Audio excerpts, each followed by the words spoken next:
Alright, hello there. I'm Scotty. Going on and get next chapter. Big 10 80's 2. This is apple. It's not alcohol, it's apple. Apple flavored juice package. But in the movie, Tony drinks the scotch, so I figured I have a scotch substitute. I call it a Scotty. Scott. It's apple. Very good. So, Scarface, a movie I never seen before now. Back there, we have the gold case for it. You can see it's kind of far. Here, let me bring it up so you can see. This is the gold case that you'll find on a lot of. And Blu-ray has this and stuff. And then you have the infamous black and white Scarface. So infamous that they used it for Eddie Guerrero shirt, Latino Heat Eddie Guerrero shirt, and for some reason the 2002 Carrie remake. I don't know why, but they did.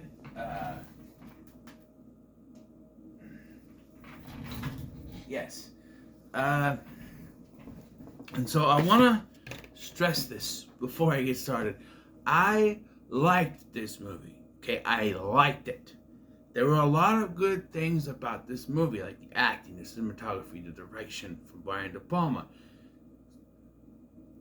the action scenes, the way that certain shots are done. Just, But, and I have a big but, I also have a but for the movie. It's too long. It is too long. So I started watching this at about 6 o'clock. It's 1 o'clock in the morning now. No, it didn't take me that long. So I started watching it at 6 o'clock. Right? I had to stop for the Winchesters. Recorded my review for that. So I got about 45 minutes into this movie. Watched the Winchesters, did the review for that. Waited for that to upload, and by the time I started watching it again, it was about 11 o'clock or so. Now here we are, 1 o'clock in the morning. It's too long. It's almost 3 hours long, and you could say that some movies justify the length, like Avengers Endgame. Yes, that completely justified the 3-hour run length. And Titanic. I think Titanic is a bit long itself, but I think it earns that runtime. But movies like The Eternals, no, we don't know any of those characters, and yet we spend 3 hours with them, and we're just like, why? And then there's this film, which is heralded as a masterpiece of a film, which I can't argue with, because I do see where people would get that. I do see it. However, the length of there are several scenes in this movie you could get rid of.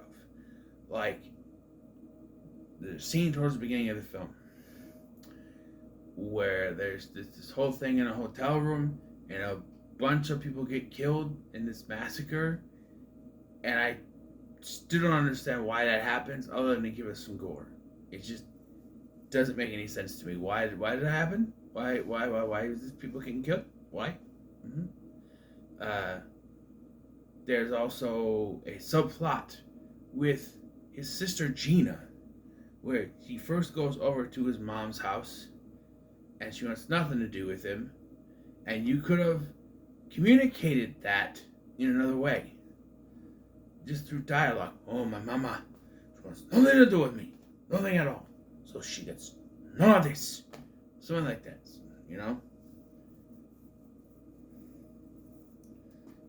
and you can say, I have a sister, well, fuck her too. That sort of thing. He says the F-bomb a lot, by the way. Take a shot every time he takes an F-bomb. No, I actually don't. This movie's 2 hours and 50 minutes long.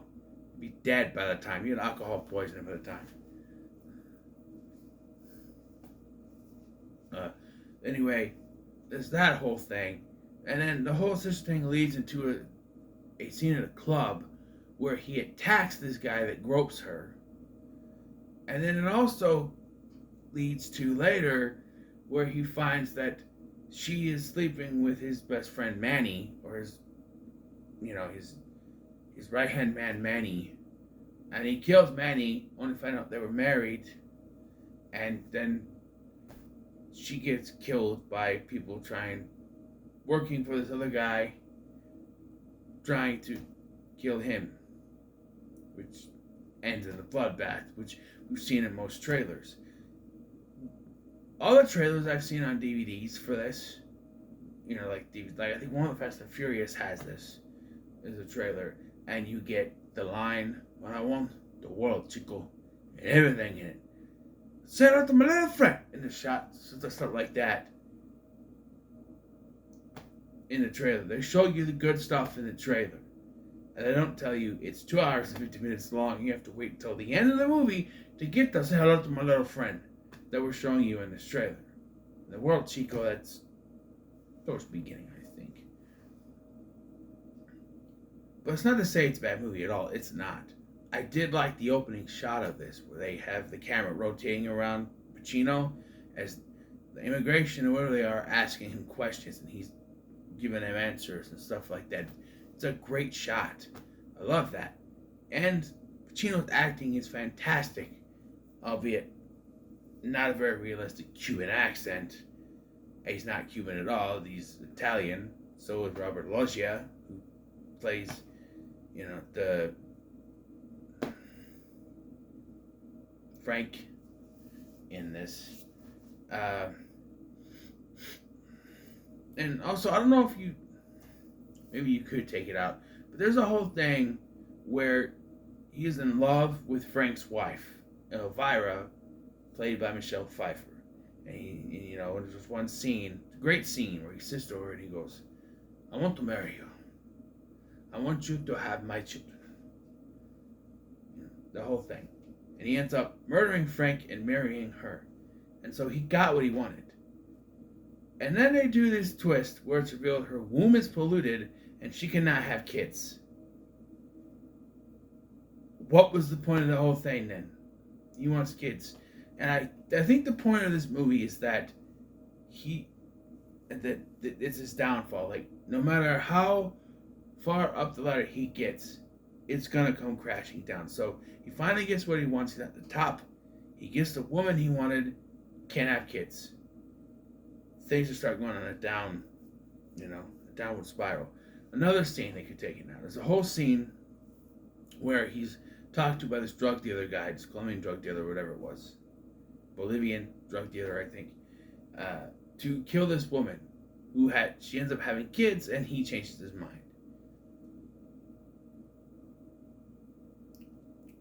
Taking it out. Did it need, I understand that's the show, he wants kids. He says he loves kids. He wants to be a father. But in a realistic world, someone like Tony Montana could never have the ideal family with wife, kids, and picket fences, that whole sort of thing.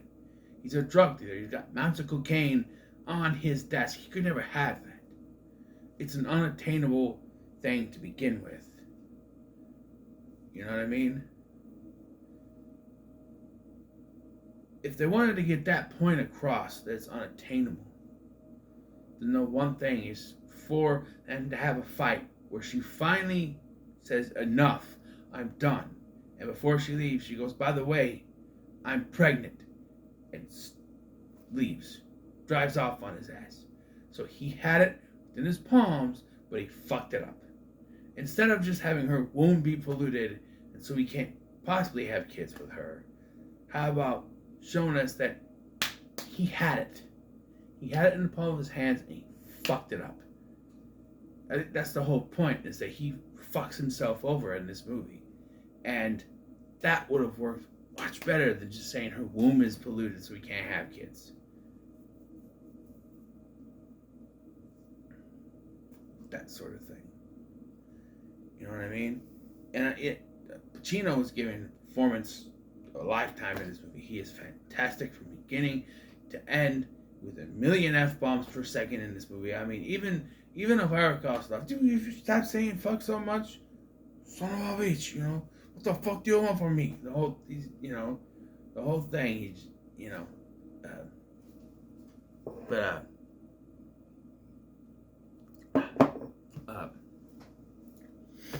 yeah, there's also a whole thing, another thing you kind of take out. I mean, the character is important. He goes, but maybe you didn't need Omar in this film because the character really goes nowhere. There's this character beginning of the movie, Omar, played by F. Murray Abraham, who is kind of side by side with him. He works for Frank, and they go to meet this guy, Saska, I think his name is, in Bolivia. The drug dealer guy I told you about earlier. And then in the scene they're having lunch, middle of the scene, one of the henchmen comes into the window and shows the telephone, right? The guy goes in, he gets on the phone, he comes out and he says, you know what? I don't know if I trust your boss, man. I don't know if I trust your boss. Maybe you have to talk to him. And he's like, okay, I'll go talk to Frank and we'll get this straightened out. You know what I mean? And so they say, okay, you can use my helicopter. Take you there fast enough, you'll get back and you can come back tomorrow and we can talk about this. Hey, Tony, why don't you stay here?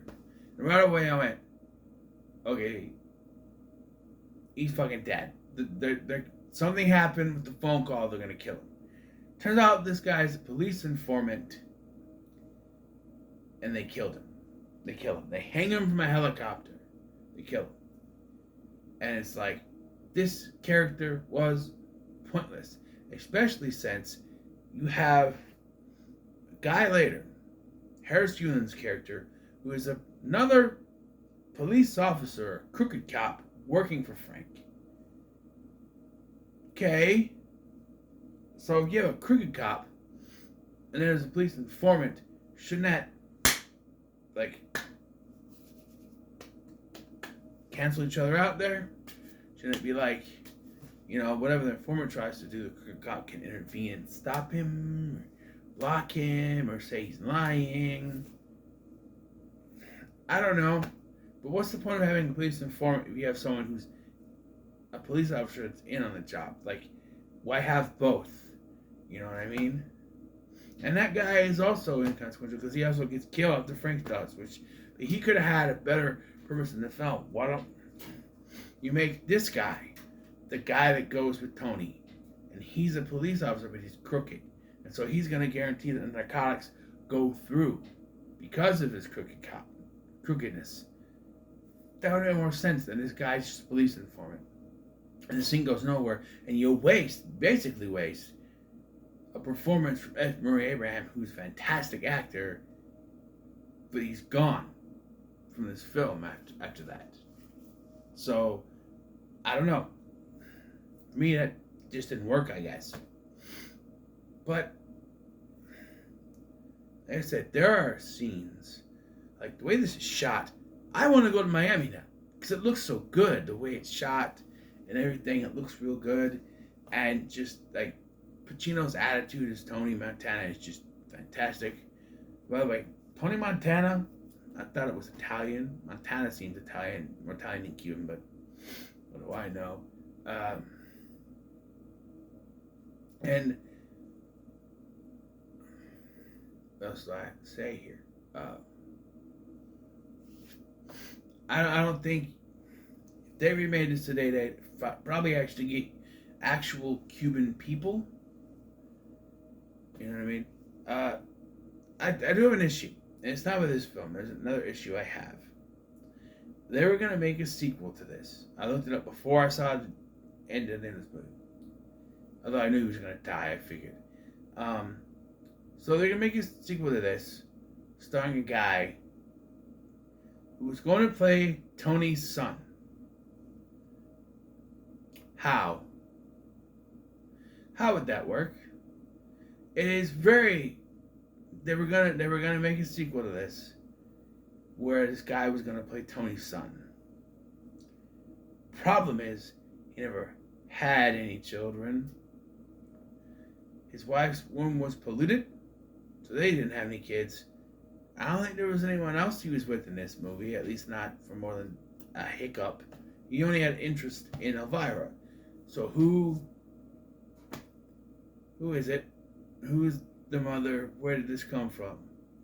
Were they gonna pull like Coming to America and say it's some chick he met when he first came to America that we didn't see on screen? You know what I mean?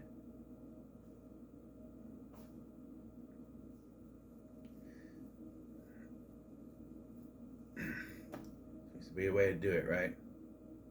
At least the guy was actually going to be Cuban. But that fell through, and ended up trying to do a remake, which is not really a remake. It's just sort of using some of the plot elements, but I don't know if you could remake this. If you do, make it shorter. I don't know. It's one of those things. I think Scarface is one of those movies that should never be remade, like Jaws or E.T. or Jurassic Park. Before you point out Jurassic World, that's more of a requel, which doesn't delete anything, so it's not really a requel. It's just a sequel, really. But yeah, one of those movies that shouldn't be remade. Like Halloween, oh wait. Yeah, they remade it, but it still shouldn't have been remade. Halloween should have been one of those that was held so high up, like Jaws, Jurassic Park, Scarface, and E.T., that should just never have been remade, because, like, why? It's one of the most perfect movies ever made. And the thing, they're going to do it again with The Thing. They're going to do a Thing remake. It's perfect. The way it is, John Carpenter's The Thing is perfect. But, yeah. But, like I said, I liked Scarface. I thought it was too long. And there was definitely some scenes you could have taken out. Like, the first half of this movie has a strong plot going for it. Where Tony's coming to America. He's coming up in the drug circuit, syndicate, whatever it was. Trying to build up. And then he gets to the point where he does get to the top. He kills Frank. He marries Elvira. And then it's just a series of scenes that just go nowhere. And there were some scenes before, like the whole sister thing. And I want to talk about this. So, Tony is an overprotective big brother. I would kill anybody for my sister. I beat him up. I wouldn't kill him. But I beat him up. You know what I mean? Big brother does that. But at one point, after he kills Manny, she somehow clicks in her mind for some reason that Tony is not doing this just to be big brother, but that he wants to have an incestuous relationship with her. And so she's going around, she's in a robe, wearing just the robe, saying, "Fuck me, Tony, fuck me," and I'm just going, well, okay, where did this go? When did this get derailed? Why is she saying this? How did she come to this conclusion? It's just an overprotective brother thing, right? Like, what, that, you know, that I don't even want to say the words because I know it's not true, but why would, I don't get it. I just don't get it. I'm sitting going, huh? I'm sitting there going, huh? So it's me. Scarface is a good movie with some problems. Now, most people would say this goes to the moon. They say it's a classic. Some people will even say it's pretty good. But for me, it's a good movie with some problems. Okay? And I'm not in a hurry to ever watch it anytime soon. Some movies I watch, like Beverly Hills Cop. I could put that on again tomorrow and have a good time. Right?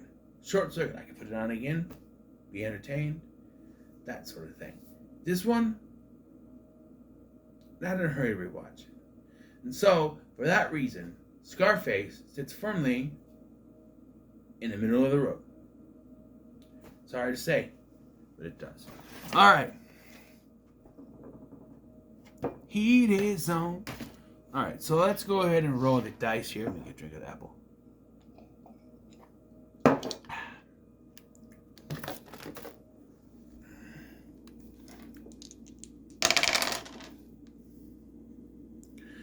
11. How many do I have left? First of all, I only have 6. So let's just roll 1 dice, okay? 4.